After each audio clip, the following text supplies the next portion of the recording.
Hello, everybody, and welcome to the Digitally Uploaded Podcast, the companion podcast for digitally-downloaded.net. I'm Matt, and I'm going to be the host and navigator today. And with me this month, we have Harvard. Hello, Harvard. Hello, hello. And we have Trent. Hello, Trent. Hello.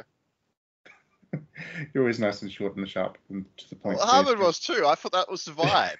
I said it twice. You said it once. I was going for the big radio broadcast intro there, and you're just like, yeah, cool. All right. Anyway, what have we been playing this month? What have you been up to, Harvard? What's on your what has been your gaming for the month? I know I said this last month, but I'm still playing Castlevania because I have this complex about 100%ing those games because they have the progress bar as you explore the castle. So I finished Circle of the Moon, and now I just finished Harmony of Dissonance, which is kind of a bad game, if you ask me. It's not as well designed as any of the other Metroidvanias I've played, but I'm really keen to move on to Aria of Sorrow, because that was the one that I played so much of growing up, and I just know it's going to take me 50 hours to collect all the stupid random drops, but I'm going to do it. Good stuff. It is a big package, that game. There's the 4 games on there, the 3 Metroidvanias, and then for some reason the other one. Oh yeah, for some reason Dracula X. I don't know why that's there, but it's there. It's an extra game to play. It's content. Trent, what about you? What have you been playing? I've been cycling through Metroid Dread, The Good Life, and I've just started Guardians of the Galaxy. Oh, you're playing The Good Life? I keep getting to play that. Content stuff. Yeah, the Good Life's pretty good, yeah. No, but what are you doing? What's it about? I haven't been following the news about it at all. So you're basically this photographer, journalist, who's come to this small town because you have this huge debt. And, like all small towns, there's like this weird mystery and it just keeps getting escalated. And, you're meant to be trying to work out why. But, basically it's like some sort of story about like, 2 like English like kings and queens and whatever who had like their pet dogs and cats, and then they've retired to this countryside area, and so that's why it's haunted. This is like the general sort of like mythology is like of the game, and then like you become cats and dogs at night by unlocking them, and then you slowly work out why that's a thing. And yeah, so there's like a huge countryside to explore. You've got like a various range of camera bodies and lenses you can buy, and basically you take pictures, you upload it to a fake Instagram, Facebook style website.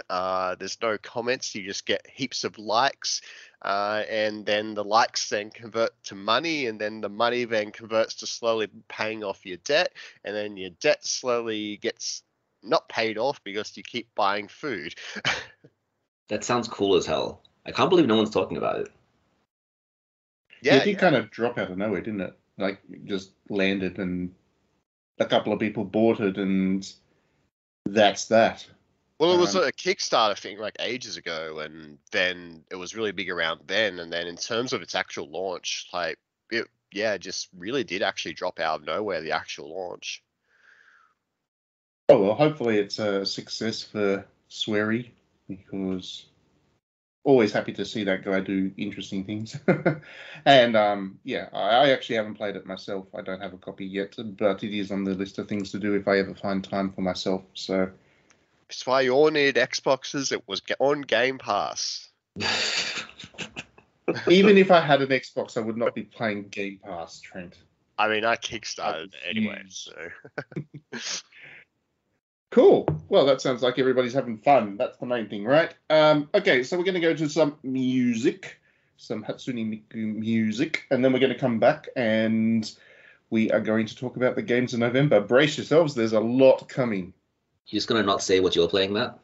Yeah, I don't play games. Games are terrible. What are you talking about? I've got better things to do with my time. No, I haven't had time to play anything for fun, and we're going to be talking about some of the stuff I've been doing, playing, in the next section. So, yeah, I have been playing a lot of games for review, and you can check out all my reviews on digitally-downloaded.net. Now, back to the Hatsune Miku music, and then we're going to talk about the games of November.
Whatever happened to my Transylvania twist? It's not a mash. It's not a monster mash. A monster mash.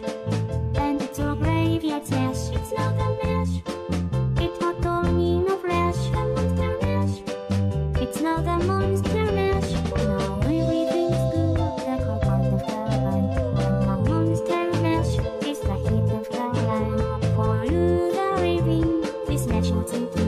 When you get to my door, tell them make a send you. Then you the mash.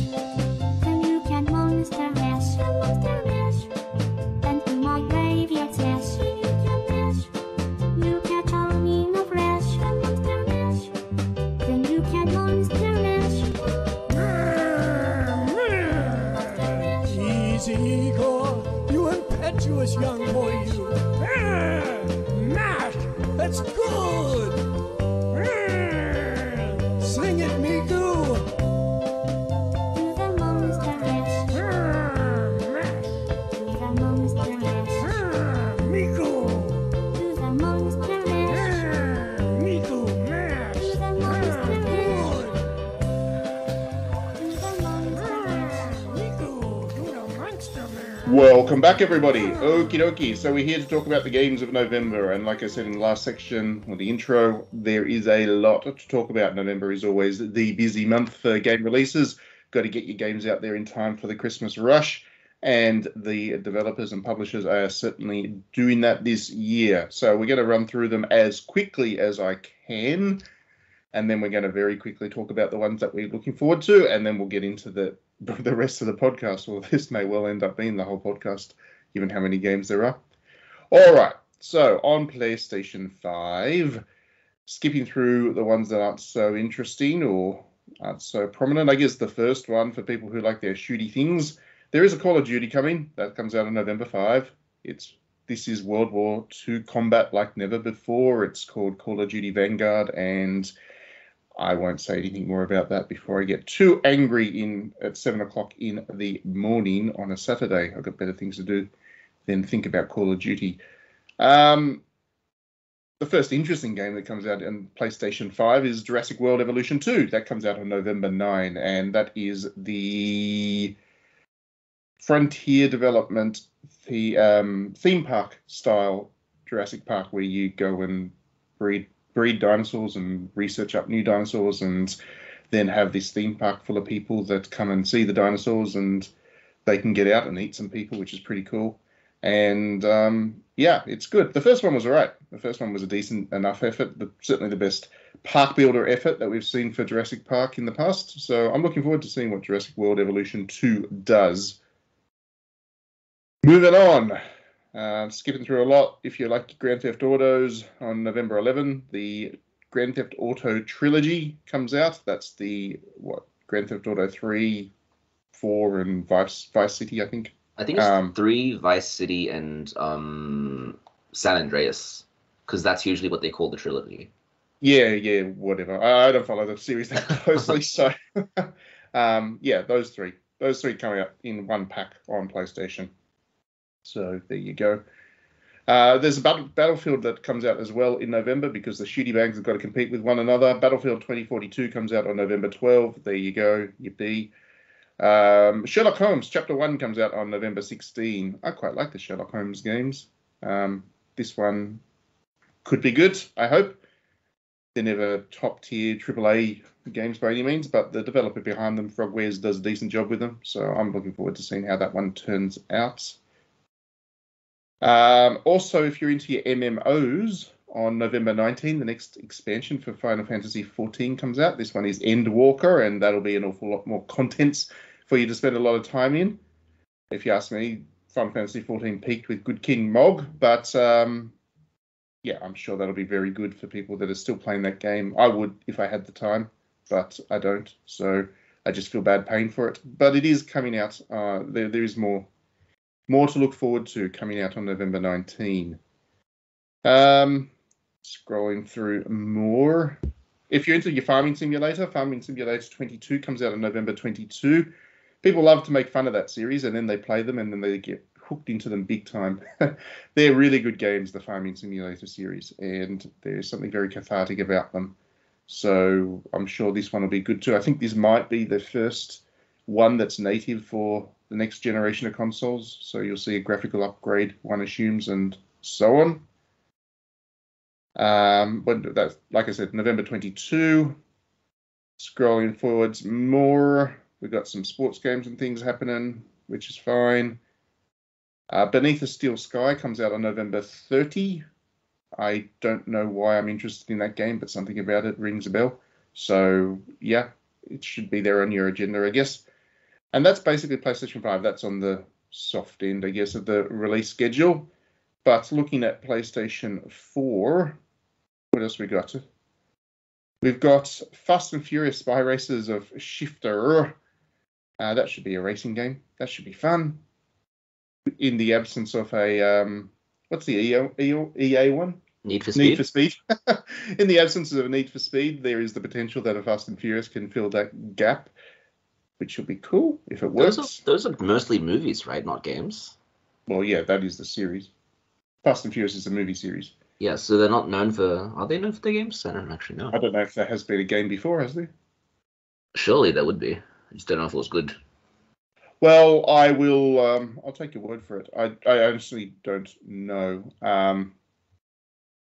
But, yeah, it could be fun. I mean, like I said, there isn't a Need for Speed coming out, so for that kind of arcadey racer style thing with souped-up cars, that might well be the game for the month for you. On November 9, there is Blue Reflection Second Light coming out. Now, Second Light is the sequel to the original Blue Reflection, which was a game I didn't actually expect would ever get a sequel. It has. I've played it a bit for preview, and I'm playing through it for review now. I think it's a magnificent game. I'll talk about that more when I can. But yeah, it's excellent if you like your JRPGs with a dash of fan service and stuff, then Blue Reflection will definitely be there for you. Do you need to play the first one to play the second one? You do not. They are linked. Nice. They are linked. In fact, the main character from the first actually pops in and joins the cast for the second one, but the stories themselves are actually self-contained. So if you've played the first, then you will get the references a little bit more, I guess, but you don't need to have to play the second. So that would certainly be the hope for Koei Tecmo, given that the first one sold like dog Yeah, shit. that's what I mean. Yeah, I was like, it'd be really brazen to assume people would know the story of the first one. Yeah. There's no way they're going to limit their audience to existing Blue Reflection fans. Let's put it that way. Okay, on November 16, the Smurfs Mission Vileaf comes out. I'm looking forward to that. I don't know. I think we talked about the Smurfs last month, didn't we? I think this one may have had its release date pushed back. I think it was meant to come out last month, and we talked about how I have a weird interest in playing a Smurfs game. And yeah, now it's coming out on November 16, and I still have a weird interest in playing it. Speaking of weird interests in games, Masupalami comes out on November 16. I have no idea why they've made a Masupalami game. I remember watching Masupalami when I was a kid. It was one of those Sunday morning cartoons. I didn't know it still existed, but apparently it does. Never Because heard of they it made a ever game before. It's yeah, I don't know why. I don't know why this game has happened, but there you go. Moving on. Blood Rain Revamped comes out on November 18, and actually Blood Rain 2 Revamped comes out as well on November 18. You can play both of them. Those are the HD remasters, I want to call them that, re-releases of the PlayStation 2 one. When did they come out? The original ones are fairly old anyway, and they're quite infamous games because you play as a half vampire that goes around chowing down on Nazis, which is pretty cool. And then they made an absolutely terrible film, and that was a UE Bowl film, which was just the worst thing. That almost killed the series. So who knows why these have come out? I guess they're just dusting off old franchises to see if there's some money in them. But there, if you do have fond memories of Blood Rain, then on November 18 you'll be able to remind yourself of that. We also have Farming Simulator and Endwalker come on PlayStation 4, of course. Endwalker being the Final Fantasy XIV expansion. Asterisk and Obelix, Slap 'em All, comes out on November 25. This has been a month for those B-tier licensed games. It looks like you got Masupalami, you've got Smurfs, and now you've got Asterix and Obelix as well. I do like Asterix and Obelix, so if this game works, then that'll be great. Most of the Asterix and Obelix games don't, but who knows? This one might. And that's basically it for the PlayStation. Now we'll move over to the Switch. On November 1, The Legend of Tian Ding comes out, which is apparently the Taiwanese Robin Hood, which I didn't know until I just read this little description. But I saw this on the eShop, and I quite like the art style. And now I'm even more intrigued because it's Taiwanese Robin Hood. This is going to be a cultural game, I think. Just looking at the eShop and stuff, it does look like it's going to have something to say about culture, which is cool. That comes out on November 1. On November 2, there's an Aussie game coming out that I'd like to bring everybody's attention to, Unpacking. Unpacking is a Zen puzzle game about pulling possessions out of boxes and fitting them into a new home, which is not a fun experience, but if they can turn a video game into a fun take on that, then good on them. I am looking forward to that. That's actually by the Assault Android Cactus people, so they've pivoted pretty heavily from the action-packed Assault Android Cactus to a Zen puzzle game about unpacking things. That comes out on November 2. On November 2, there is a visual novel coming out that is bright and colourful is the best way to describe it. It's called Cupid Parasite. It is an Otome game by Automate, which Idea Factory themselves are localizing. So Axis usually localizes the Automate games. But yeah, Idea Factory has taken this one on themselves. It is a very colourful Art Deco themed kind of romantic comedy Otome, which is a nice change because a lot of Automate visual novels are quite dense and dark at times. This one is just, well, from what I played so far, it is bright and colourful and energetic and quite fun. It is something else, so keep an eye out for that one. We're moving on. We're skipping over a lot. A boy and his His Blob comes out on November 4. This is the Way Forward remake of the NES original. That was a Wii title, wasn't it? And it was excellent. It's this really happy, colourful platformer puzzle thing. So it's like a re-release of the Wii remake. It's a re-release of the Wii remake, yes. And this game is notable because it has a dedicated hug button, which does absolutely nothing else but lets you hug your blob, which is just cute and sweet and wholesome and very good. So, yes, that comes out on November 4. Scrolling through a lot more, you can play the Fast and Furious game we were talking about earlier on Switch as well. That comes out on November 5. Happy Home Paradise comes out for Animal Crossing fans. That's the DLC that comes out on November 5. If you are a subscriber to the Switch Online thing, you get that for free, don't you?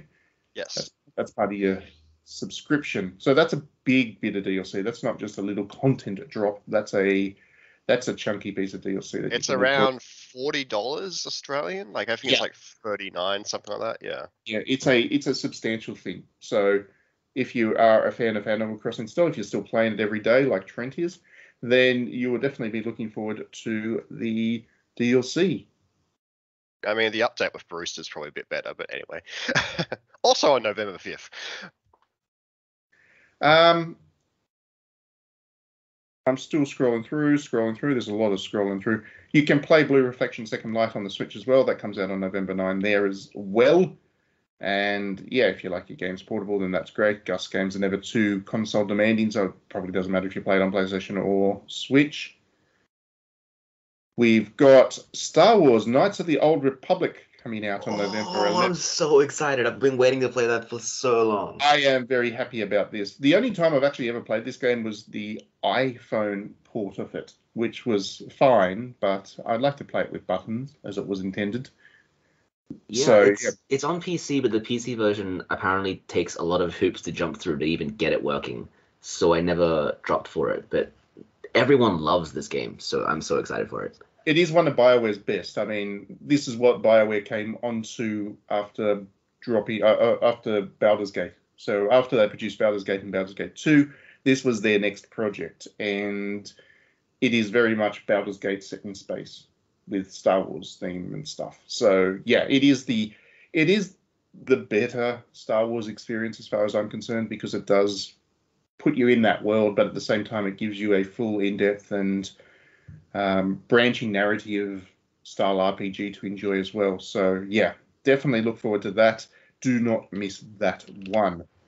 If you are a fan of GTA, you can also play that Trilogy collection on the Switch, which is apparently the first time that the mainline GTA games since 3 have come out on Nintendo or something. Somebody was making a big deal of that. I don't know. I don't care. Who cares? GTA. Yeah, but Chinatown Wars was the best GTA. Oh yeah, that's true. It was a pretty good game. I did enjoy Chinatown Wars. And you know, the funniest thing, the thing I remember most about Chinatown Wars is when you come up to a toll booth, there's like this micro game on the DS touchscreen where you had to throw the coins into the toll booth.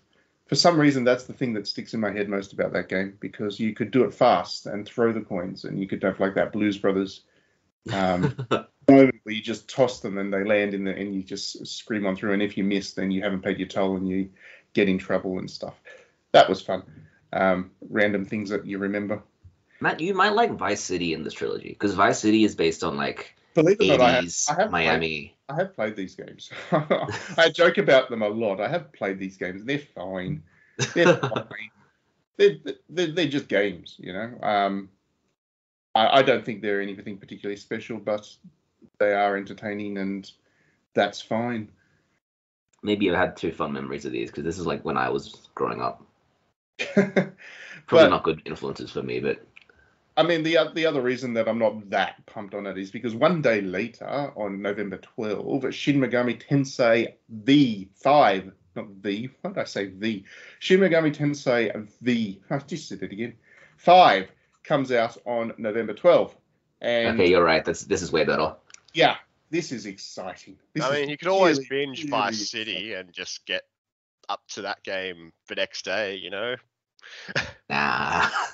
No, I can't, because I'll be playing Blue Reflection until then, and then I'll be playing Shin Megami then.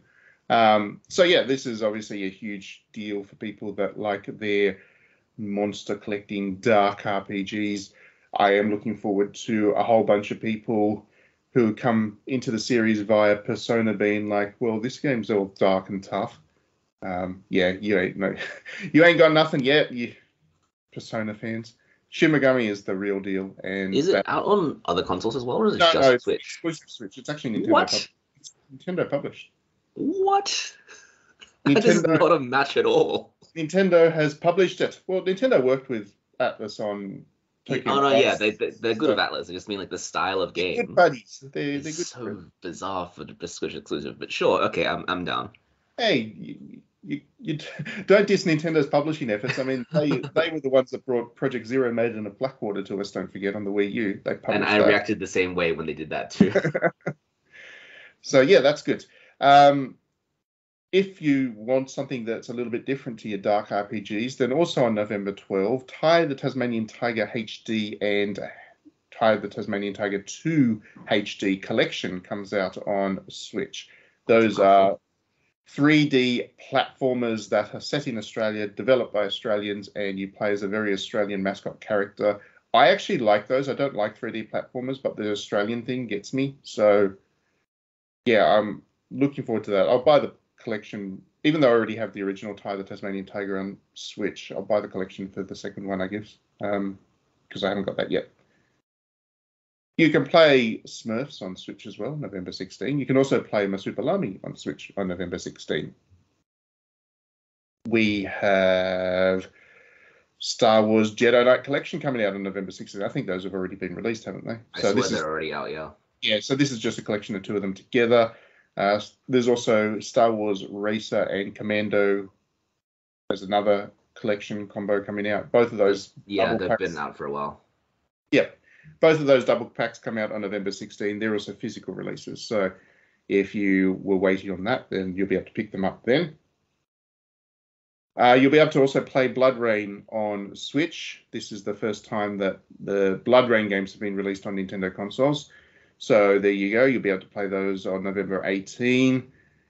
They are quite good from my very vague memory. They're definitely B-grade games, but they are entertaining in their own way, and it is always fun to vamp on Nazis. That's a good thing. November 19, you've got Pokémon coming out. That's a small release. That's kind of going to just drop, and nobody's going to play that, I'm sure. It's like, it's weird to have it a week after Shin Megami Tensei, but okay, I'm down.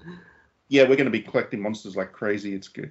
We're going to be collecting monsters in our dreams playing all these games. But yeah, these are remakes of Diamond and Pearl, which were DS games, yeah. These are the best ones, aren't they? Because Piplup's one of the original Pokemon. Yeah, this is the Piplup generation. Yeah, Piplup. Piplup's going to come back. People are going to realize that Piplup is just the best and the most underrated Pokemon of all time. Piplup. Moving on. There's a game called 20 Ladies coming out on November 19.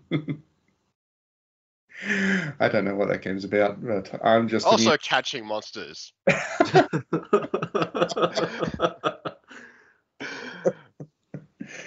Oh, if only Alan was on the podcast. If you like your racing games, NASCAR comes out on November 19. I've never understood the appeal of NASCAR racing games, because all you're doing is turn and left. Yeah, Like, that's neither. You just turn left. You turn left. You turn left. But you like F1 though, so. Well, but in F1 you turn right sometimes. I know, but it's. You know, It's different. I don't see the appeal of that either. There's skill involved because you got to turn right as well. But in NASCAR, you're an ambi-turner. That's why Forza Horizon is the best racing series, because it's all about the open road and doing your own thing and then finding racetracks and doing racetracks. No. Yes. No. The only thing I remember about Forza was one of the ones that I played when I did have an Xbox and I was doing a bit of reviews for that. I did have the opportunity to play one of the Forzas. I don't remember which. And you had to race against a helicopter. No, plane. One or the other. Just one of those fast things in the sky. And that was just so dumb. Yes, the opening missions are usually like, here's a big giant thing, race against it. Yeah, no, Yeah. I don't do this. I don't do It's this. meant to sort make you hyped about the game, that you've got this cool opportunity that you can only have when you're playing Forza Horizon. No. I really Content, enjoy Matt. that as you say this, Trent, there's going to be footage of people turning left in NASCAR. Just turning left for 300 laps. If anybody out there is listening to the podcast, I hope they're listening to the podcast. I know there are, but if anybody would like to explain the appeal of NASCAR to me, then please do. I genuinely am interested in why people are keen on such a boring track, and that's the entire experience of that sport. And that's it. That is it for the kind of the releases I want to mention here. At the very end of the month on November 30, there's a Gear Club Unlimited 2 coming out on Switch, which has already come out on Switch, but this is the definitive edition. I think it has a whole bunch of DLC or stuff. Gear Club was a pretty content-loaded game as it was, so if you do like your racing games, it's not the world's worst. They're not great, but they're not the world's worst either. So that kind of wraps out the month at November 30.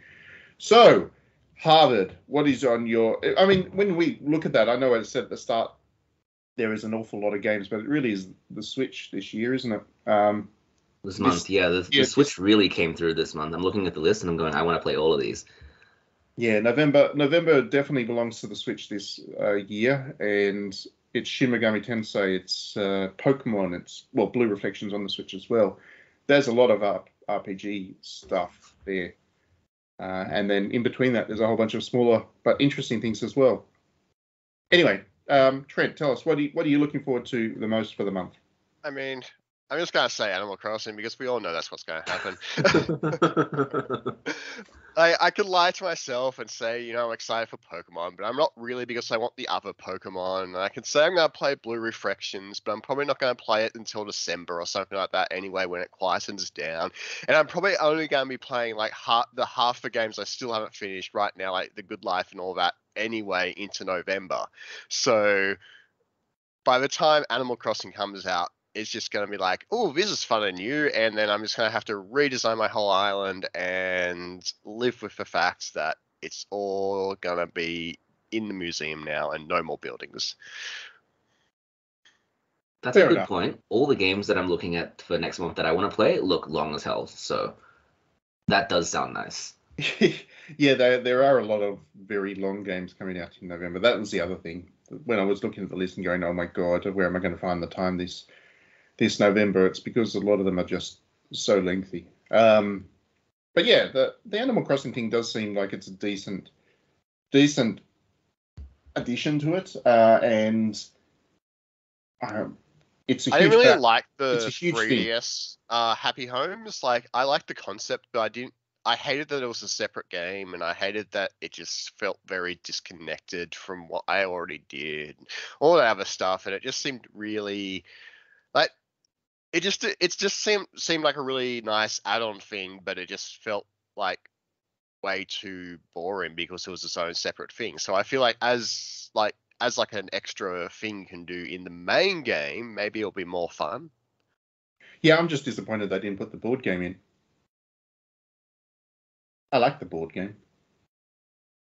I mean, there's a tiny village of caravans. That's fun. Everyone went quiet. Remember the Wii U board game? What was it called? Amiibo Welcome Amiibo. What? No, I don't remember this. Animal Crossing Welcome Amiibo. It was on the Wii U. Everyone was upset because was it before that game or after that game? There was basically this nice, it was that game. It was essentially, oh, look how nice and stylish it is. You could have Animal Crossing in this style, and it never came out, and so everyone was really mad. But yeah, it was a fun little board game. Like, it wasn't anything special, but it was fun. I enjoyed it. And then you could use the little cards to bring your favorite characters, not just the amiibos, but also the little card packs that they released to bring your favorite characters into the game. It was charming. They need to do that for Animal Crossing as well. Maybe that's a next year DLC thing. Harvard, what about you? What are you looking forward to the most this month? You get to pick one game. You don't get to pick more than one. I'm going to choose one. I'm probably going to play Knights of the Old Republic out of all the ones that I think I'll get to. Shin Megami Tensei, I very foolishly decided I'm going to play that series in order, which means that I'm stuck waiting to find a way to play the second one. And I'll probably also... okay, fine. Knights of the Old Republic. Yeah, I mean, if you haven't played it before, then you're in for one heck of a ride. I wish I could play Knights of the Old Republic for the first time again. I didn't realize that's only coming out on Switch. I didn't see it on the other list, but I thought I'd skipped over it. But then I just clicked on it, and it is only coming out on Switch, which is a nice win for Nintendo. Switch is getting a weird amount of retro Star Wars games. Well, it has got all of them now, pretty much. I kind of just assumed there's an infinite amount of them, so I haven't been paying attention to it. Yeah, there is a lot of Star Wars games, but yeah, Switch has got all the good ones. Star Wars Racer was a good one. The Jedi Knight collection was good, but I can't remember if that collection took out the multiplayer, did it? Don't know. Can't remember. It was the multiplayer I liked in those games anyway. Yeah, okay. So for me, I am going to go, well, obviously Blue Reflection. I can't not. I am the world's biggest fan of Blue Reflection, and I'm very confident with making that claim. But the other one I want to mention is Cupid Parasite. And I did say at the start, it was this really Art Deco, bright, colourful, crazy in-your-face, colourful game. And I'm really, really digging it. It's got a heck of a soundtrack too. It's just so different in vibe to a lot of the other Automate games. So I know it is a visual novel, and a lot of people are just going to ignore it because of that. But yeah, don't skip this one. Just go and look at screenshots and stuff, and you will see it is something. It is just, yeah, it's great. I'm really digging that. So I'm going to mention that one. Yeah. All right. So we're going to go to some music. We're going to go to some music from, you know what? Neo. The World Ends With You. We're going to get some music from that one because it's not exactly the same music as Cupid Paradise, but Cupid Paradise has a similar kind of energy about the music soundtrack. So that's why I'm picking this one. So yeah, Neo. Yes. It's good music.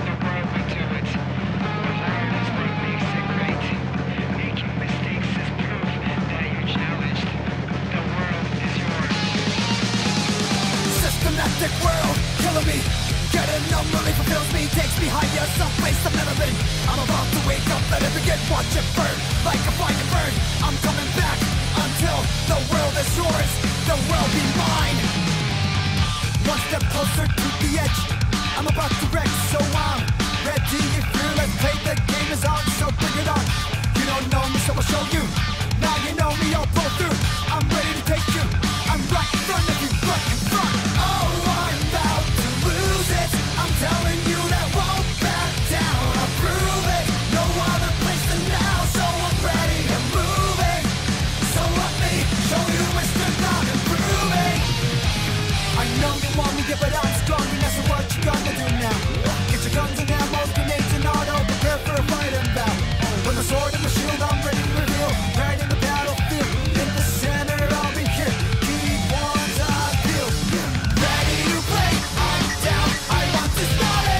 I'm ready to play, I'm down, I want this ball kick. I'm ready to play, I'm down, I want this body. I'm ready to play, I'm down, I want this ball kick. Falling again, where I belong today. I'm falling again, will I fight again?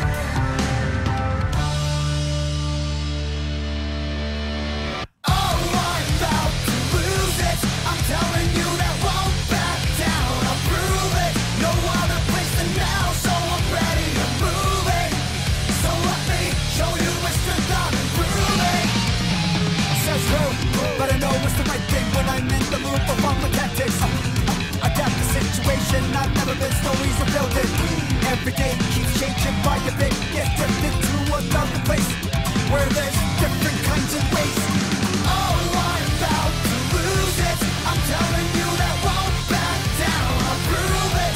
No other place than now, so I'm ready to move it. So let me show you Mr. Not improving. I'm born to live, I come to hit. Now you know that I shoot to give. I'll never surrender, not going to give up. I'll put my fist up, no matter how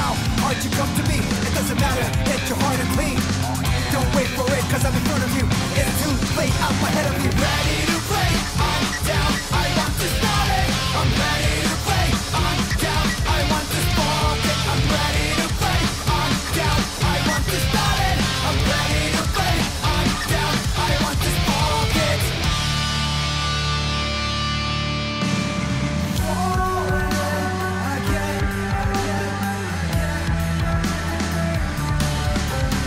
I'm falling today. Will I fight again? 10 seconds to impact. Who's the enemy? Who's the enemy? Who's the enemy? Blood me dead. Who's the enemy? Who's the enemy? Who's the enemy? Blood me dead. When the choice makes a difference, can't just press the pulse on my interest. What comes next makes you drifted away and away. You win sometimes, you lose at times. It's what you learn with fights. I earned my scars by the scars I've got. World is yours. Welcome back, everybody. Right, so for the next section of our little podcast today, we're going to talk about the Nintendo 64, which is great. I love talking about the Nintendo 64. As of last week, when we record this podcast, Nintendo dropped the expansion pack for the online service, and that allowed you to buy your way into a big collection of N64 and Mega Drive or Genesis games. So a lot of people have been playing the N64 games. There has been a whole bunch of discourse on the internets about whether the collection is worth it, whether it's good value for money, the quality of the emulation, and whether it's any good. But I find that discourse to be very annoying because it is very good. And we all actually played a good session of N64 last night. That's why we're a little bit tired today, because we played for a solid couple of hours of classic multiplayer, and it was really nostalgic. It was taking me right back to the day where I would somehow be able to stay up until 4 or 5 in the morning the next day and just play N64 or Friday, come home from school or whatever, sit down, get the friends together, get some drinks, not alcoholic at the time because I was at school, and yeah, just play GoldenEyes and Perfect Darks and Bomberman 64s and stuff for many, many, many hours. So yeah, it was really good, and we had a good time with the emulation quality or the internet connection. We only had one game, I think it was, where there was a noticeable issue, And that was near the end, and it was like right when you're gonna kill Harvard anyway. Like yeah. We were playing saved by the lag.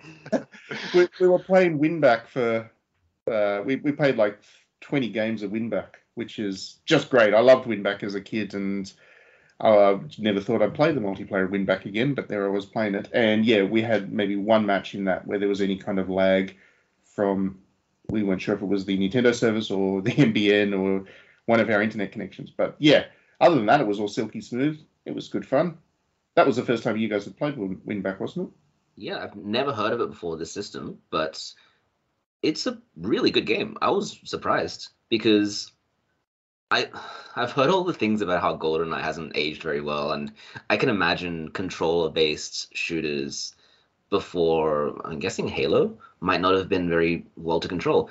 But no, Winback just works really well. It's really clean, makes a lot of sense. You can roll everywhere. It's great.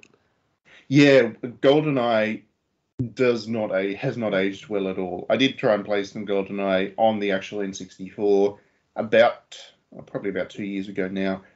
And the fact that you have to use the little yellow buttons on the controller to control movement while you use the one control stick that you've got, which is the one in the middle of the controller to do aiming, that just sent my head in a spin because usually I'm used to using my left hand and the control stick to control movement, right? And mapping that to the right hand while using aiming with the control, it's a nightmare to play. But Winback is very smooth and very easy. No, Matt, you have to admit the aiming in Winback is just confusing. But there's auto aim, so you just don't aim. Yeah, manual aim is not great, but in the game, manual aim is really only there to target kind of particular non-enemy entities like laser power buttons and stuff to shut them off so you can move on. When you're actually fighting enemies, the auto aim is meant to do all the heavy lifting, and I think that generally works. I mean, the only issue I have with the game itself in the single player is the AI is absolutely terrible, as you would expect for what is basically the first cover shooter that was out there, really. Winback pioneered a lot. We wouldn't have Gears of War if it wasn't for Winback. And yeah, so the AI is not great, but obviously multiplayer, when you're against human intelligence, it's a little bit different. I really liked how active it was. It was a very kind of fast-paced multiplayer experience with the split screen and the small arenas. Yeah, it's interesting playing shooting games from that era because it's a bit of a Wild West when there hasn't been a game to come and define exactly what the genre should feel like. So everyone just kind of went their own way. Winback is so weird because there's no lives. You just, once you get hit, you're supposed to run away. And also the guy who hit you runs away too, so you can't shoot them back. And I mentioned this yesterday, it feels like laser tag because it isn't high stakes. If you get seen, you die. It's fast and frenetic and you're running around and just chasing people, and it's so different. Well, the levels are tiny, like Mario, like Kart battle arenas. Like, they're not huge. Like, I mean, GoldenEye levels aren't really that huge, but like, you know, they're not like expansive sort of multi-room, multi-doors. You could be like, you know, at the other end of a level while everyone else is battling it out in one section. Like, you just need to walk around the corner and then, you know, there's, you know, you guys shooting each other, and I'm just going to blow up the blocks next to you. Yeah, that's true. And that's another thing that Halo ruined when they dropped on Xbox, is that all the maps became enormous. Yeah, there's no room to hide in Winback, that's for sure. You've got to keep moving, you've got to keep active, you've got to keep kind of your eyes on where everybody is and what's going on all around you all the time, because there is nowhere to hide. But there is the levels, though they're small, they are quite interesting in terms of the design. Like, I really love the levels where there's a second level, a vertical element to it, and you can jump off the ramps and escape your opponents that way. Like, there was one that I really enjoyed where you were trying to run away from me, Harvard, and I had a shotgun, and I shot you like 3 times in the back, which was pretty funny. And then I kind of jumped off the platform that we were on because Trent showed up behind me and he was going to shoot me in the back. So yeah, it was good fun. That was great. Then we also, obviously that's not the only multiplayer game that was dropped in this N64 collection. There was also Mario Kart, which was excellent. I'm still not convinced. I still You're think not convinced? Mario Kart 8 is the way to go. Well, it really surprises me. Maybe it's because I'm young, so I grew up on the DS version. But there's just a lot of concessions that the more modern games have ironed out, and the N64 one just doesn't feel as clear. Well, Wow. even levels. Like, a lot of people are like, oh, I love the Nintendo 64 levels, that sort of thing, or whatever. But, like, I always found the 64 had the most boring, driest levels. Like, even the SNES I don't really like because it's, like, flat. But, like, that's just, like, the nature of the beast, I guess. But like the 64, it just, like, some levels are cool, but a lot of them I hate. Like the Rocky Mountain level where Yeah, it just has, Chocolate like, Mountain is yeah, so it's long. just so long. It's so boring. Even on the DS, I hated that. Trent, you don't like the N64 levels because you kept driving into the water. Yes, I went down like I accidentally fell off the road. I went into the grass, and then I'm like, okay, cool. I'll just use a little bit of, like, you know, extra power to get to the road. And then I'm on the road, and I'm like, oh yes, I need to turn. And then like 5 seconds later, I'm like in the water instead. And I did that like every single lap in that spot. That's the other thing. The out of bounds animation is so long in N64 compared to the more modern games. It's just it's not as fine tuned. I think they haven't had the expertise to make a party game feel really conducive and frenetic. And I think that's also because this is the first 3D Mario Kart, I think. It was the first 3D Mario Kart. I mean, the only one before. It was actually the second Mario Kart ever made because it came after the Super Nintendo one, and the GBA one hadn't been released yet. So it was the second Mario Kart. But yeah, I thought that was the Mario Kart I kind of grew up with. So I had really positive memories of it. And yeah, I think for me, what I really like about that N64 one is that it's not too item based, in the sense that the later Mario Karts have become really over the top with that item stuff. And it becomes the crap show of just throwing items at one another until somebody stumbles over the end, the exit line or the victory line.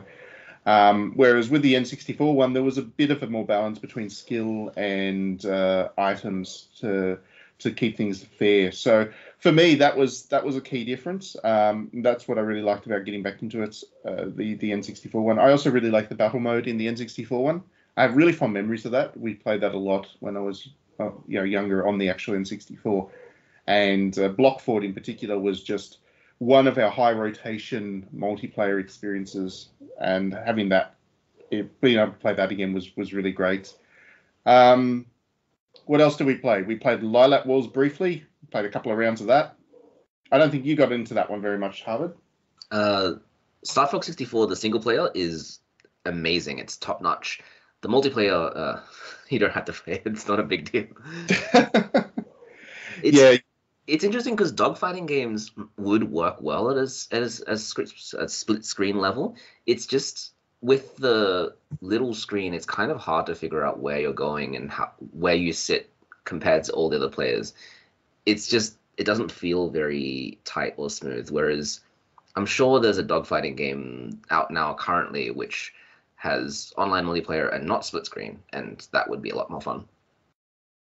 Yeah, I mean, I think what I liked about Star Fox 64 or Lilac Wars, whatever you want to call it, was called Lilac Wars here for licensing reasons, I think, or rights reasons or something. There was some reason that they had to call it Lilac Wars here in Australia. Yeah, the era when they would never title the games the same thing in PAL and in North America. Yeah. I've been having that experience actually trying to talk about Project Zero when all the Americans are like, but what game are you talking about? And then I have to say, oh, it's Fatal Frame. Oh, that one. Yeah, no. Lilac Wars is a terrible name anyway, so I'm glad that on the N64 collection it's actually been called Star Fox 64. They've got over that problem for this re-release. Anyway, the dogfighting, actually, the thing that I like about it is that it can be quite strategic when you start doing the barrel rolls to escape from your opponents, and you've got all kinds of tricks that you can use to try and stay out of their range of their homing attacks and all that, and everybody kind of collects to in the one spot to try and grab the bomb because the bomb's particularly powerful. I do like all of that. I think the action flows pretty well. I'm not such a big fan of the single player, funnily enough, because I'm not very good at those kinds of games. So yeah, the multiplayer is more my kind of jam with Star Fox. Unfortunately, we hadn't unlocked the other options because with that you can actually also play as tanks and individual people, I think. Was that in 64 or was that in the GameCube one? That was the N64 one. You were able to, I'm pretty sure it was the N64 one. You could unlock the ability to drive around in a tank rather than have an aircraft or be a foot soldier, I think. I'm pretty sure it was the N64 one that had those as unlocks when you'd finish the single player game. So that was something we couldn't play. But yeah, we played a couple of games of that. I played Trent in Mario Tennis. Was that the first time you played Mario Tennis, Trent? Yeah, the 64 version. Yeah, I've played the more newer ones, like on like the Wii and the Switch and stuff like that. But yeah, definitely first time playing the 64 version. What was it like going back to the old one, the original Mario Tennis? It just didn't seem as smooth. Like I like thought I'd have a little bit more connection with the ball, even if I'm like ages away, if that makes sense. So I thought I'd be able to like jump and actually hit the ball more elegantly. Whereas if I like jump, I'm like, oh, I'm like nowhere near it, am I? and I think you can run on the newer ones as well. Like I couldn't figure out if I could run or not. So. No, there's no run button on the N64 one. It's a much more kind of cut down. I mean, obviously because it was the first and it was a more primitive one. But I think the thing is the later Mario Tennis games. The issue I have with them is similar to the issue I have with later Mario Kart games. They become such an item-based free-for-all, or not so much items in Mario Tennis, but power-up based free-for-all, and it's just everyone throws power-ups at one another until somebody eventually falls over, and that's how you win a point in the later Mario Tennises. But in this one, it's an arcade take on tennis, but it is nonetheless recognizably tennis rather than power-up based. So that's what I really liked about that. And sorry I beat you on that one, Trent. I didn't realize that you were new to it, and my muscle memory was kicking in pretty badly. So I mean, there were some stages where we were volleying it pretty well, and we had a couple of good rallies at the end. Yeah, for sure.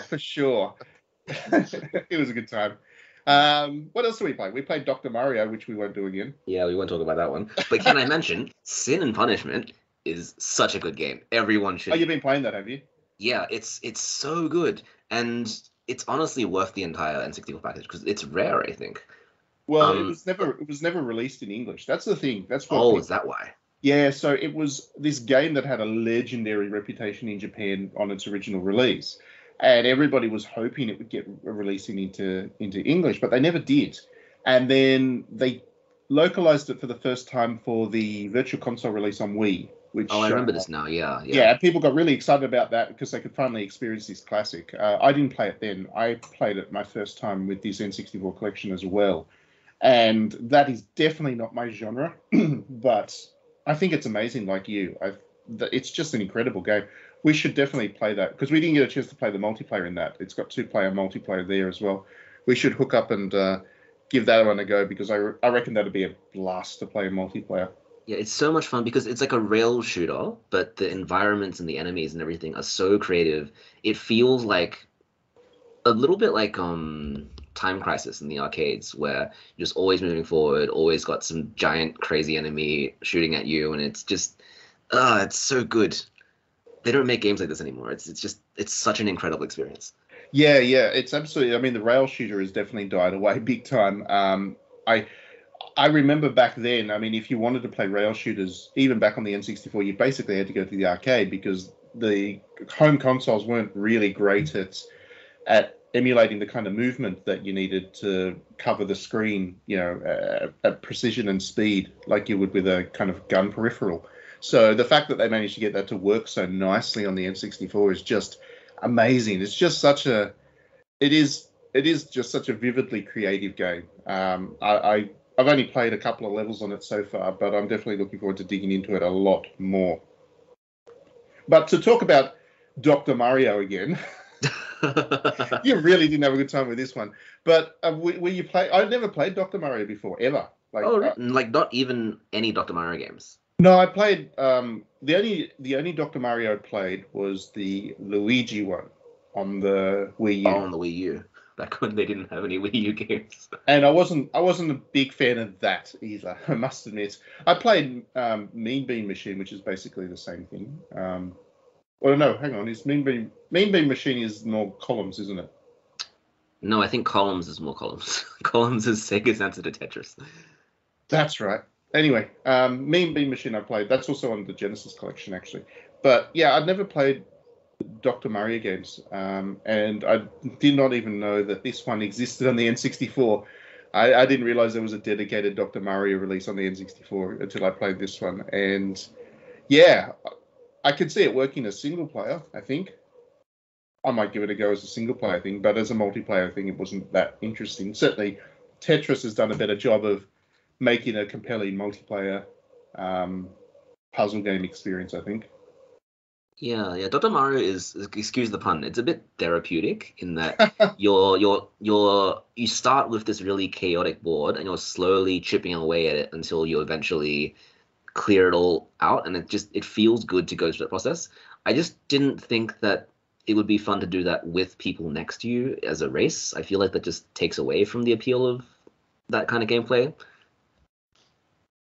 Yeah, I think so. Anyway, I will try and find some time to give the single player a bit more of a go. I did quite like the visuals of it. I thought it had a nice style about it. So who knew it had an extra 15 characters? Yeah, I don't know where I'd be in the multiplayer character select screen. There was all these characters that I've never heard of before. So there seems to be some kind of canon to, Yeah, to exactly. Dr. Like an Mario. Dr. Mario extended universe. Yeah, there's a whole bunch of stuff in the Dr. Mario world that I've never known about. This is a side of Nintendo I've never seen before.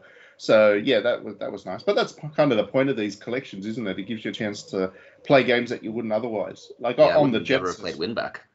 Yeah, exactly. I mean, Winback's a great one. A lot of people are discovering that for the first time. I've never played back. On the Genesis collection, for example, there's Phantasy Star 4, and I've never played Phantasy Star 4. I love 1 through 3, but I've never touched the fourth one. So I can't wait to get stuck into that. That's going to be another thing for me. I've been told that 4 is a very, very good game. Like, Yeah, 2 is a game that you tolerate because it's got such a reputation, but 4 is just actually a good game. Well, that's the kind of thing, though. It's like everyone loves 1 in the same way that people kind of love the first Final Fantasy. It's just, it started the franchise as such. The second one was infamous rather than... Yeah, it's comically difficult, so you play it to hurt yourself. Yeah, it's a game that's not necessarily beloved, but it's certainly famous. The third one, I think people generally agree, is not good.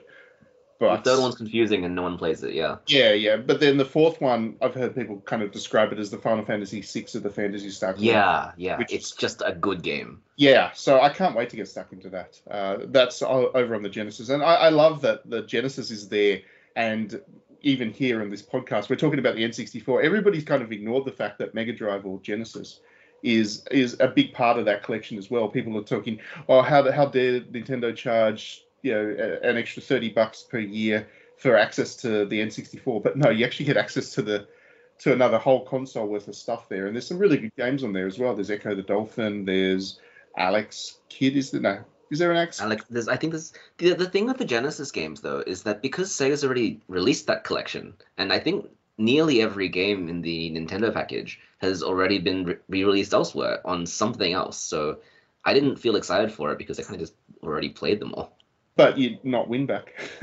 No, I mean N64 is brand new, but all the Genesis games have been out on the Mega Drive collection or whatever, which is still a great collection. It still has games that the Nintendo service doesn't have yet, and you should still go buy that one because that one is so much better. Yeah, plus most people don't have nostalgia for the Sega consoles. Like, it was either Nintendo or Sega. Like, it wasn't like now where it's like, I've got an Xbox, a PlayStation, and a Switch. It was like, you have one. That's all you get. I have nostalgia. I had a Master System at the daycare I was at, so those are the games that I know. I know about Alex Kidd. I know about ducks or something. There's one game where you're a duck and you shoot machine guns. That sounds good. I was playing briefly one of the games. You're like a monkey thing. Like, you use your hands to like grab like the levels and like climb. Right. It looks almost, yeah, it probably was Star. It looks almost like Sonic, but it was like you're like climbing things. Yeah, Rise Star was the game where you grab things with your hands. Yeah, Rise Star's on the collection, so there you go. But to jump back to the N64, of the ones that we haven't talked about, because obviously, like I said, we had this big multiplayer session where we just got stuck into that side of things. Trent and Harvard indulged my nostalgia while they discovered a whole bunch of games for the first time. There are a couple of single-player only games that were also in the collection. So there is Mario 64, which I don't quite get the point of. I guess now we know why Nintendo pulled the Mario collection off the stores earlier in the year. The only thing to learn from this situation is that their decisions will never make any sense, and we're never going to be able to play Galaxy ever again. Yeah, so there's that. But yeah, Mario 64 is obviously a classic game, so having it there is not a problem, I guess. It's just it's a bit pointless if you already got the Mario collection. Ocarina of Time, which of course is the highest rated game of all time according to Metacritic, and it does have a genuine claim to be the best game of all time, I guess. Having that there is certainly a good thing. We've already played it plenty of times, I guess. It was released on the 3DS with the 3D remake and stuff. Yeah, the better versions on the 3DS, just like Majora's Mask. Because they made a really good version of it for the 3DS, and now we're just not going to get that. We're going to get the original N64 version, which I'm thankful for. But yeah, I mean, it's a bit like Mario 64, I'm glad it's there. It kind of wouldn't have made sense if it wasn't there because it is just such an iconic N64 game. But whether I actually play it through on this version or not, I don't know, because I've just played the game through so many other times, and I still have the 3DS one if I want to play that version instead. There's also Yoshi's Story, which is great. And funny story. I mentioned that this collection had dropped to a bunch of friends who aren't really Switch owners. That they don't play games that much, but they were right into the N64. And this guy was absolutely furious with Yoshi's Story back in the day because he paid full price. It was like $100 game or whatever. And you can run through Yoshi's Story in like 2 hours. It's a very short game if you just run through, level 1 through to the end of the game. And yeah, that was the first thing he brought up. Is like Yoshi's Story was such a waste of my money. Like 20 years later, it still frustrates him that he went and spent his limited amount of money, because we were all on allowances back then. He spent his limited amount of money on this game that didn't give him much content. But that was when game length did matter. And now in 2021, we can spend $30 for the N64 collection. And if you add all the hours, you get like 300 hours? Well, that was what I was about to say. I mean, I think the one issue people had with Yoshi's Story, and it was certainly not just my friend, it was a comment that was common across most of the reviews and stuff that were out of that game at the time. The one major issue that people had with that game was the length, but that's not an issue when it's in a collection like this, because it's just it is one game, and if it only lasts you 3 or 4 hours or whatever it takes to play through, then you can go and play something else. It's not like that's your entire experience for what you've invested your money in. So I think that's it's an opportunity for people to discover a game they may have missed because the reviews told them that they weren't going to get much money, value for money out of it. So when you actually play Yoshi's Story, it is just the most adorable game. It is just such a bright, happy game, and I'm really happy to say that it's held up really nicely today. It's still bright. It's still very happy. It's still very colourful. It is very much the same experience I remember playing back on the N64. So yeah. And it directly led on to what Yoshi's become since, even though that one doesn't have the craft style aesthetics. It is more just a kind of colourful platformer. You can see where Yoshi evolved from that point. So there you go. And this is all just stuff that's in the initial wave. There's still a bunch of games coming that Nintendo's already announced. There's Mario Golf, which is it's an amazing, amazing game, Mario Golf. That's coming soon enough. We'll be able to play that in multiplayer too. There's also Kirby. The Kirby N64 game's on the agenda. Majora's Mask is coming. Banjo-Kazooie isn't it? Banjo-Kazooie's coming. I think they announced it, yeah. I can't. Oh, and of course, Paper Mario is coming as well. Paper Mario would be good. Smash is coming. Smash is not coming. Isn't it? No. I swear I just saw that. Okay. No, Smash is definitely not coming. Why would Nintendo wouldn't get any value out of releasing Smash anyway? Because they're still flogging the actual Smash Brothers that they released on the Switch. I mean, that Smash Brothers. It is a bit of a pity because that Smash Brothers was great. I spent a lot of time playing that Smash Brothers, probably more time playing that one than later Smash Brothers games, actually, just because time and place, and we were regularly doing the nighttime gaming sessions back then. But yeah, even though there were only 10 characters in that Smash, there's a lot of spirit and soul, and it was a great game for its time. No, I'm a Melee generation. Melee was good too, definitely. I am too, but Smash 64 has its own value. Pokemon Snap's coming. That's that's coming. That'll be good. Yeah, so people who enjoyed the new Pokemon Snap can go back and relive how good the original one was as well. Good game, Pokemon Snap. Another one that kind of fits this collection because it was also a game that was criticized for being too minimal in content back in the day. You could finish that Pokemon Snap in a couple of hours as well. But again, in the context of a collection, it's not such an issue. But okay, so we should probably get a wrap on all of this. Just overall, I mean, what are your impressions of this N64 collection? Do you think, because like I said at the start of the section, a lot of people have been complaining about the price of it and whether the emulation quality's been good, whether it's playable. A lot of people are saying, oh, this is so unplayable, I should just pirate the games instead. I mean, what are your thoughts on it? I've been always saying that, you're paying for the Switch. No, you're not paying for the Switch Online. You're getting the games free all the other way around. I don't know what I was saying, but basically, when people were like, "Oh, I'm not getting value out of one," I was always saying, "Well, the value's in the other half."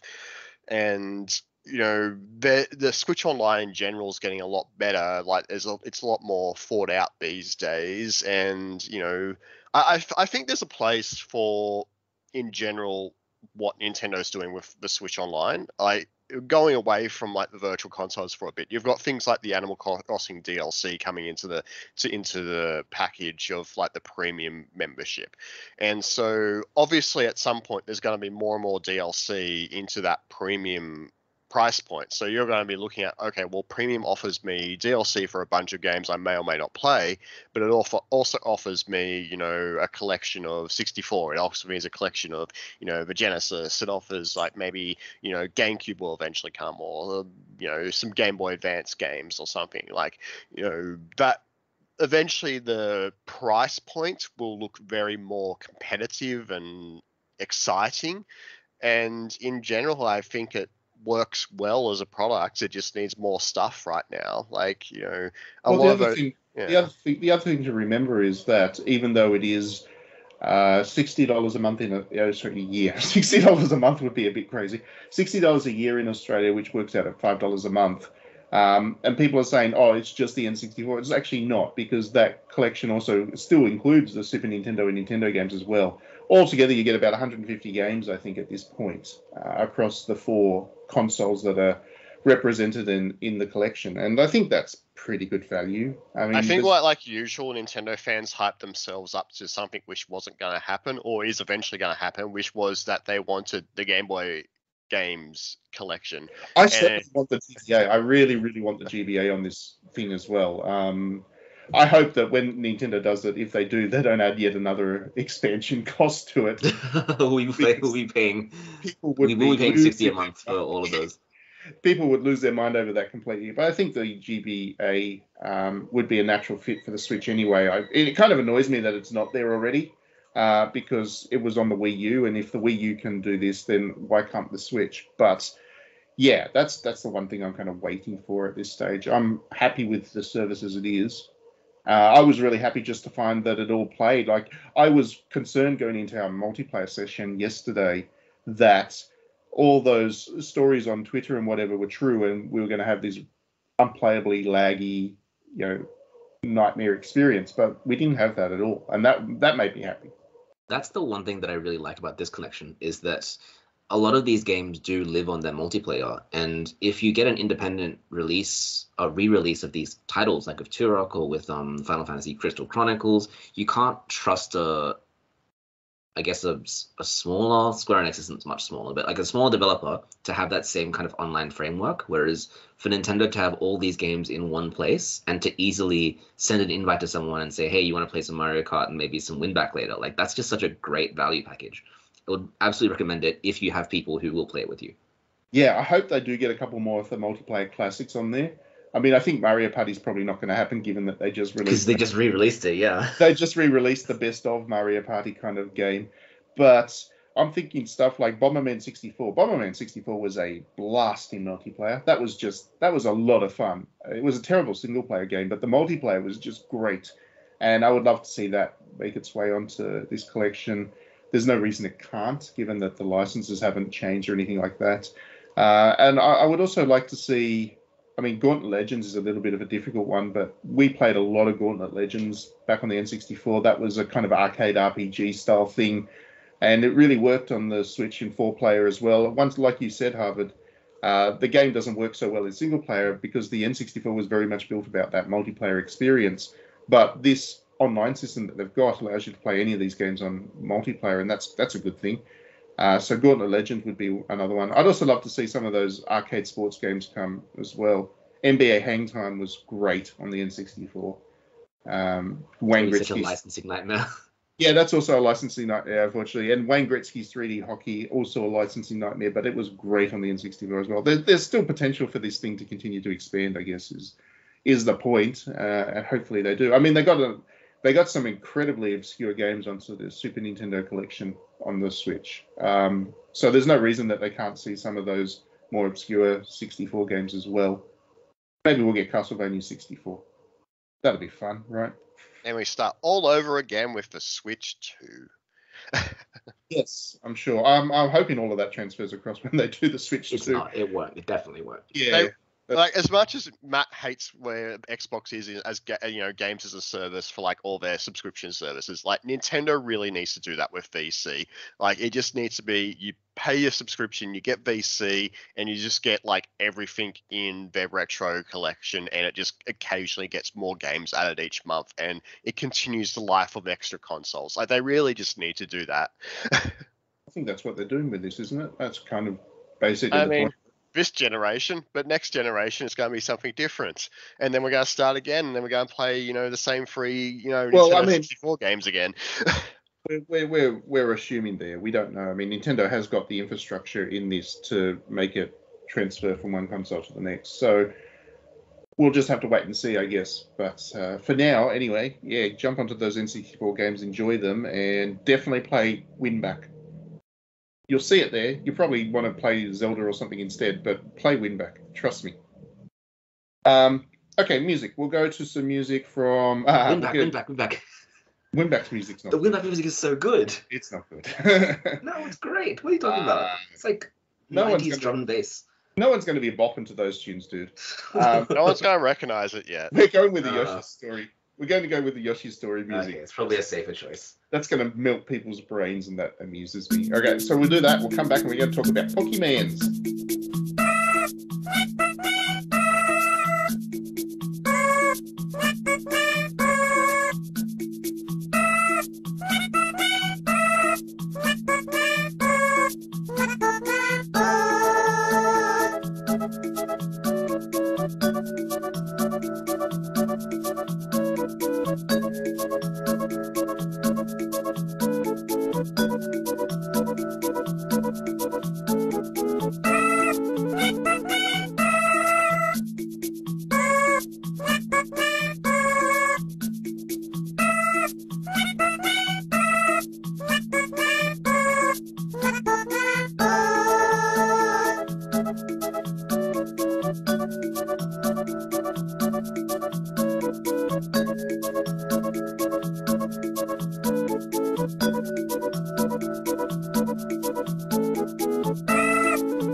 And welcome back, everybody. Okay, so for the last section of a little podcast today, or a very big podcast, we had a lot to talk about this month.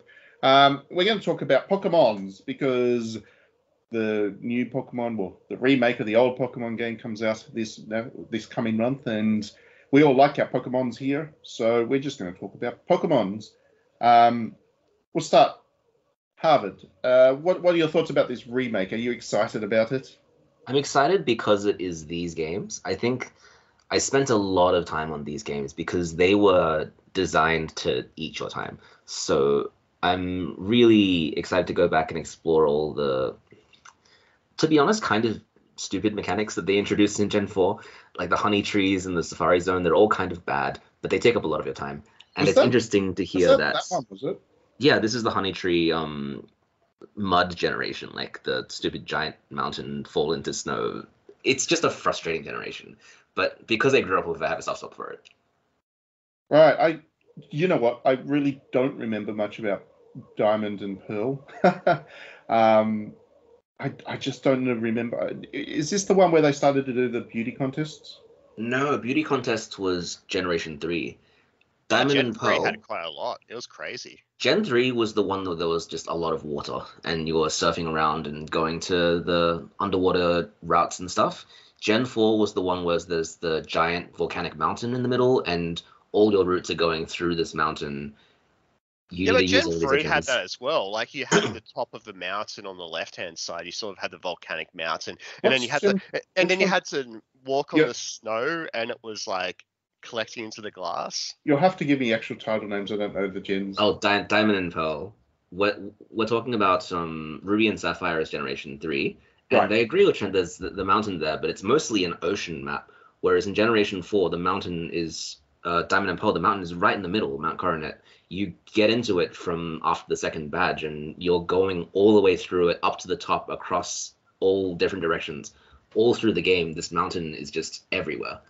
Oh, this is the one where it like takes you in a weird path, isn't it? So like you go to the left for a bit, and then you're like, nah, and then you go like back, you backtrack, and then you go through the mountain. And Yeah, then, you go through the mountain so yeah. many times. And there's that fog zone that everyone hates, and yeah, what a frustrating generation. I love it so much.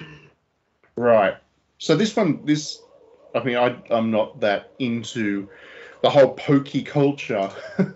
I really enjoy the games. I love Pokemon as games, but I generally play them as single player, and I don't really follow the conversations because, as something I have definitely learned that the Pokemon fan base is toxic beyond measure. Oh yeah, super. And Don't engage I with do them. not delve into that. I was the guy that gave Pokemon Sword and Shield a 5 out of 5 rating, and I still cop it from Pokemon fans sometimes. How dare I like a game? How dare I enjoy something? They're terrible people. Pokemon fans are just terrible people. But yeah, so I don't follow it that closely. Were these games not that well regarded? They were on their release, and retrospectively, they're not as well regarded as some of the other ones. It depends on when you grew up with them as well. I see. See, I found the reverse. I found that like everyone liked, the original two, and then the third generation with your Ruby and your Sapphire, that was the start of the decline. And then Diamond and Pearl was like, it was just too crazy. There was too much happening. And then after that, we had Black and White, and Black and White was the big reboot. It was people love everyone's Black and White. back into the game. Everyone's excited for Pokemon again. Like, I feel like, yeah, this is just the game right before it, and I don't know why people are excited for it. I mean, remakes are remakes. They're still pretty good.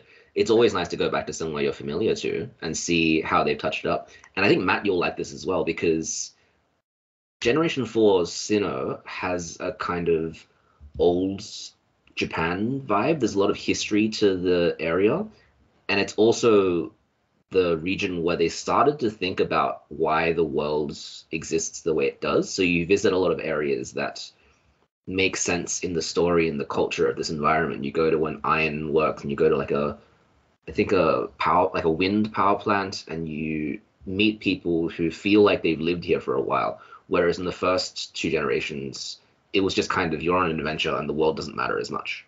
Yeah, I definitely remember that this game, they did start to put more effort into telling some kind of story. I mean, the first couple of Pokemon games were very much, okay, go to the next town, battle the gym trainer. Oh, you've won that battle, good on you. Move on to the next one. Oh, sure, there's the rocket guys or whoever the enemies are in that one, and you eventually have one dungeon equivalent where you get to face off against them and defeat the evil organization plaguing the world. But the general thrust of them was just you're on this kind of a journey, and you get to go on the fantasy where you collect all the Pokemon and battle gym trainers, and then take on the Elite Four. Definitely, by the time I definitely remember Pearl being the game where they started to do a little bit more with that. Yes, you still had the Elite Four and you still did all of that stuff, but at the same time, you did have more narratives woven into it, and the world was designed to be a little bit more than a series of breadcrumbs that you were following. So, yeah, I did like that, but mostly I just like Piplup. They did have good starters in this generation. I think Piplup's great. Piplup is great. You can make a defense for Turtwig, and Chimchar. But no, you don't understand. Piplup is the best. The first time I went to Japan, very first time I went to Japan, so we're talking 14, 15 years ago at this point, I wanted to go to a Pokemon Center because, of course, I did. I was an Australian and I like video games. And what do you do when you go to Japan for the first time as an Australian who likes video games? You go to Akihabara and you go to a Pokemon Center. Funnily enough, there's not a Pokemon Center in Akihabara, which is odd. But anyway, so I went along to the Pokemon Center. I was a cadet journalist on $35,000 a year at that point, which is nothing in Australia. You don't really live very well on $35,000 a year. So this is my first big trip overseas. I had very little money, but I went to a Pokemon Center, and there was this big Piplup that was there, big one, and it was on sale for 5,000 something yen, which works out at about $50 something. So yeah, I had to buy it, and it was only after I bought it that I realized that was like my budget for stuff for 3 days or 4 days or something. So I blew a lot of my money on my trip on this one Piplup, and don't regret it at all now. Regretted it at the time, but now that I have that Piplup still, that's my big stuffed animal thing. Oh, that's nice. Yeah, I'm very happy Been with with my you all this time. I'm very happy with my Piplup. So yes, Piplup is my favorite Pokemon. No, I'm always grass starters, except for the one which had the frog. The frog. Yeah, the froggy, the blue thing. That was a water starter. Oh, you mean you liked the frog? Yeah, I played. So I was grass all along, and then I switched to the frog on the one which had the frog. But every other time I've been grass starters. I've always thought the water starter was the most fun, or like looks like the best design consistently. Squirtle's great, Mudkip is great, Piplup is great, Sobble is great, but the problem is in the games there's so many water Pokemon, because I feel like the designer is just like fish, so many fish. So they don't feel as useful because you're going to find another water type somewhere else. And the fire types are usually pretty rare because fire isn't a naturally occurring animal. I don't know what I'm talking about.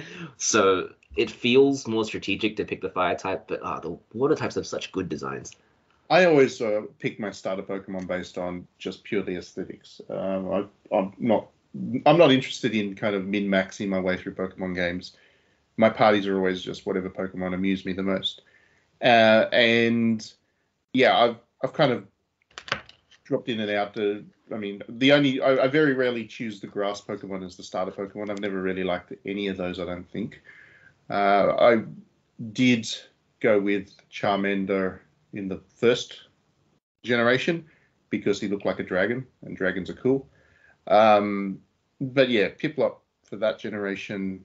The most recent one, Sword and Shield, I went back to Fire for the bunny. Fire Bunny was cool.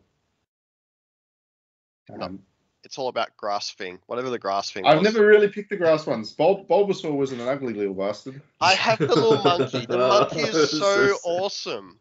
I have the little monkey. I like the monkey. I like that he just evolves into this giant taiko drummer.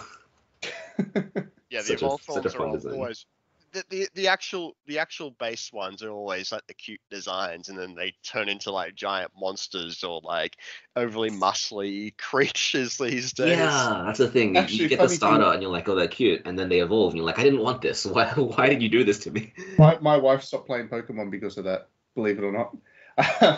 Yeah, she was playing Pokemon Pearl as well at the same time as me. Or no, she got into it later, I think. Anyway, she was playing Pokemon Pearl, and yeah, she picked Piplup as well because Piplup's cute. And then it turned into whatever that next generation, or then the next evolution is. Emporium? Was that the second one or the third It one? evolves into Primplup, which is like a goofy Primplup. looking dude. Yeah. Anyway, she did not like that at all, and she stopped playing them. And then it evolves into Empoleon, which is a Yeah, stupid Empoleon metal is the one, yeah. Napoleon Emperor Penguin. Such a Yeah. great Pokemon. Yeah, she was not amused by what happened to Piplup. So yes, definitely the way they evolve is go from cute to not very cute anymore. But yeah, I mean, what else have we got to say about Pokemon? I wonder if this one is going to not do well for Nintendo, because everybody knows that there's an actual new Pokemon coming next year, early next year. Oh, that one doesn't count, I don't think. I think it's like I think the way you should think about Legends Arceus is the same way that you think about Pokemon Snap, is that it's a separate game with separate systems that isn't a mainline game. Yeah, I wonder if people are going to buy that though. People will buy it. People will buy I'm it. excited. If they're going to, I wonder if people are going to buy the idea that these are the next kind of proper Pokemon games, and then next year that one's just a kind of side thing. Because my impression is that that one, the one that's coming next year, is more aligned with what people, the toxic fans, what they think Pokemon should be doing. Oh no, the toxic fans don't like that game at all because they think it looks cheap. Oh, okay. Well, yeah. I mean, toxic fans. I mean, the toxic fans don't like this game either. They don't like anything really. Yeah, It's that's a right. Nintendo cycle with the Game Freak games. It's like, yeah, it looks horrible, and then it's like, looking at the pixels and stuff like that. I'm like, yeah, it's like footage from like 20 years ago. It'll be refreshed like.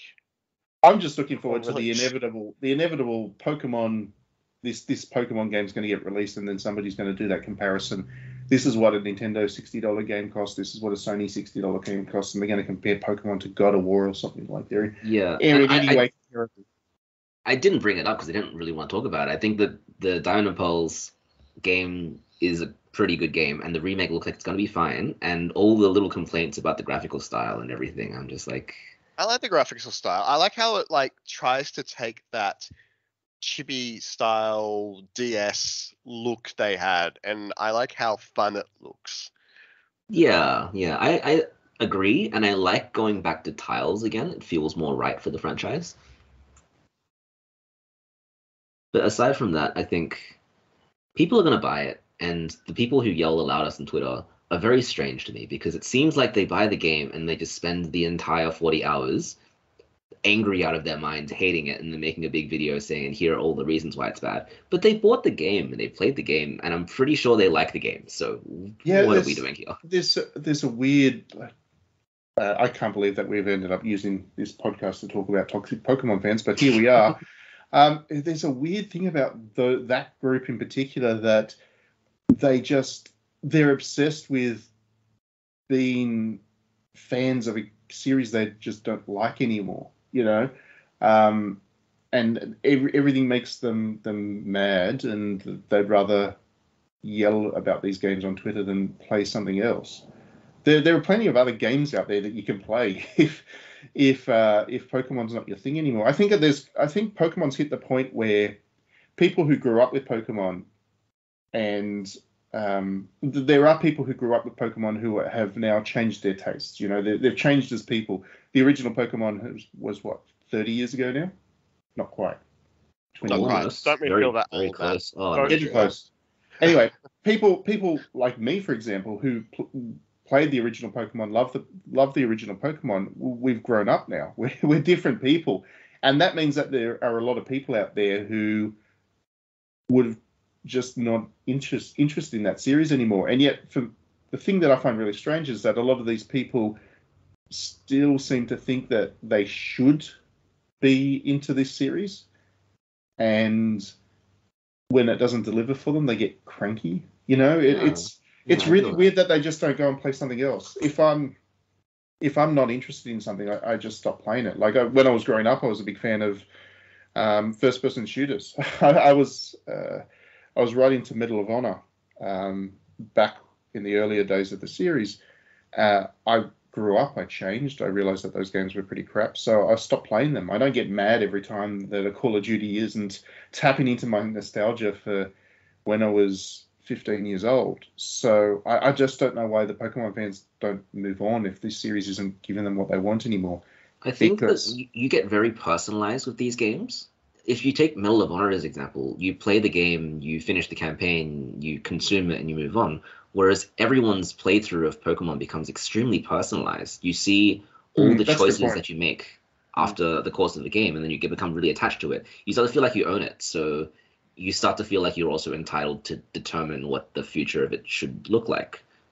Yeah, that's absolutely a good point. I mean, the fact that you've got all these hundreds of Pokemon and therefore as a result, the group that you take into the group you end up with is very much your own kind of tailored group, and there's a lot of emergent storytelling in that you do have these little stories about your favorite Pokemon and your memories of them, and therefore the attachment, I guess, to them is stronger. So yeah, I can definitely see that. And then Game Freak is just like, your favorite Pokemon, he's not in this game anymore. Instead, we have whatever this thing is. I mean, as long as Politoed's in it, it's okay. Every game should have Politoed. There is that point. I mean, one thing I have found disappointing about Pokemon, but not really the fault of the Pokemon designers, is just how weird the Pokemon are getting.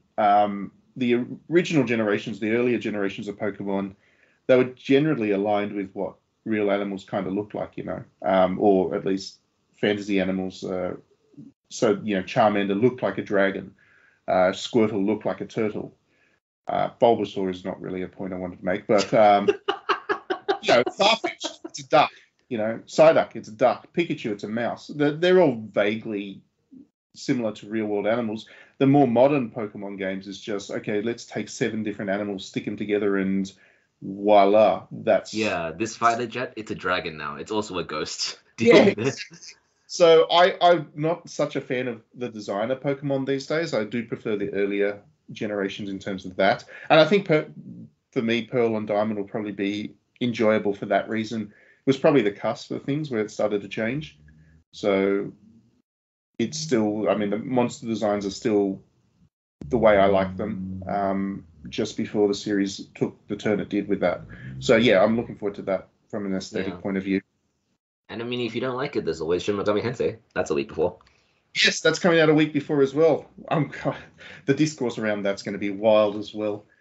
Why people not like that too? No.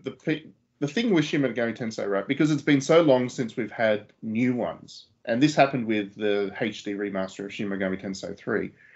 A lot of Shin Megami Tensei fans, or at least they think they're fans, come to it from Persona. So they know that Persona was an offshoot of Shin Megami Tensei, and they think, hey, cool, I like Persona. Persona 5's so cool. Anne's just the best.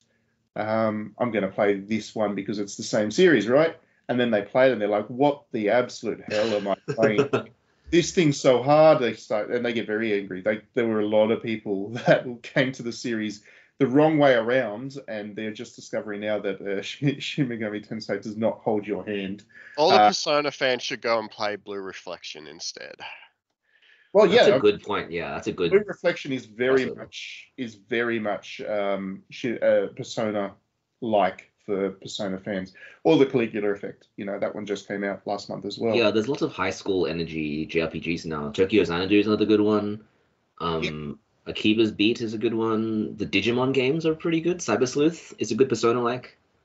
Yeah, so I think that this one's going to be interesting because it has been quite a while since we've had a new Shin Megami Tensei, and yeah, people are going to have opinions on it. They already have opinions on the art style, of course.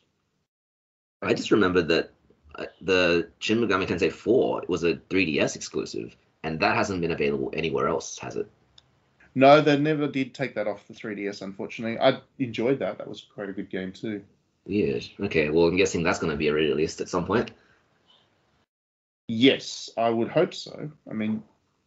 The problem is that the 3DS games are probably more difficult to bring elsewhere because the screen resolution, the fact that 3D was built into them. The work to restore them is a lot more, I think, than, say, taking Nocturne from the PS2 and sharpening the visuals up and dropping it on the consoles, modern consoles. So, who knows? That's true. And I'm still going to be salty that the Japanese Nintendo Online has all the Shin Megami Tensei games. Oh, it does, doesn't it? It does, yeah. It even has the spin-offs. Doesn't it also have a Fire Emblem? It does have Fire Emblem. I'm pretty sure it also has Famicom Wars, like all the things that we miss out on. All the good stuff. Yeah. Can you have the Switch in go into a Japanese? You can. Thing and download a separate Japanese 64 copy. You can, and you need to have. I think you need to have either Japanese eShop credit or something to first sign up for it. But you absolutely can do that. Well, yeah, it's completely region free, so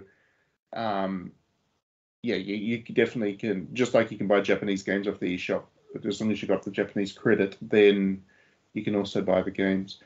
You can also buy the online thing, but obviously you're going to have to be able to play them in Japanese, which makes it difficult for RPGs. Not so hard for other games, but yeah, good luck getting through an RPG if you don't understand Japanese. I just feel like it will be a total Nintendo thing for it to be actually completely in English when you boot the games up, though. That's Silent Punishment. Silent Punishment is voice acted in English for some reason. No, because they localized it. That's actually new. They did that for the... Oh, really? Yeah, they did that for the Virtual Console release. Oh, wild. Yeah, so that was actually not just a drop the ROM on the Virtual Console. That was actually an effort to localize it for the first time. So you should definitely appreciate that when you're playing Sin and Punishment. Oh, okay. Learned that thing today. All right, so I think we'll give this podcast a wrap. It's been going on for quite a while. We've talked about a lot of stuff. And yeah, thanks everybody for joining us. Thanks as always for being on and chatting Harvard and Trent. It was good to have your thoughts. And yeah, let us know your own thoughts in the comments if you have any thoughts about N64s or Pokemons. Maybe don't let us know if you have thoughts about Pokemon. Yeah, especially those fans. I'm genuinely in an hour about reviewing that because I did not have a good time after I reviewed Pokemon Sword. You ruined it for me, fans. Have the review just be about Piplup. I will. I'll just Places Piplup can hang out. It'll be like a travel brochure. It's like Piplup's hanging out with his friends in like. I'll write a poem to Piplup and then give it 5 stars and watch the Pokemon fans absolutely melt because that'll be fun. I'm going to do that, Trent. I'm absolutely. You didn't even review the game. Yeah, I'm going to do that. That's going to be so much fun. Anyway, on that note, we'll definitely go. Let's play some music from Pokemon Pearl, I guess. Was there any good music in Pokemon Pearl? The ending theme is really good. Okay, the ending theme. Credits theme. Yep, cool. That'll work. Have a good week, everybody. Do let us know your thoughts, and we will see you next time.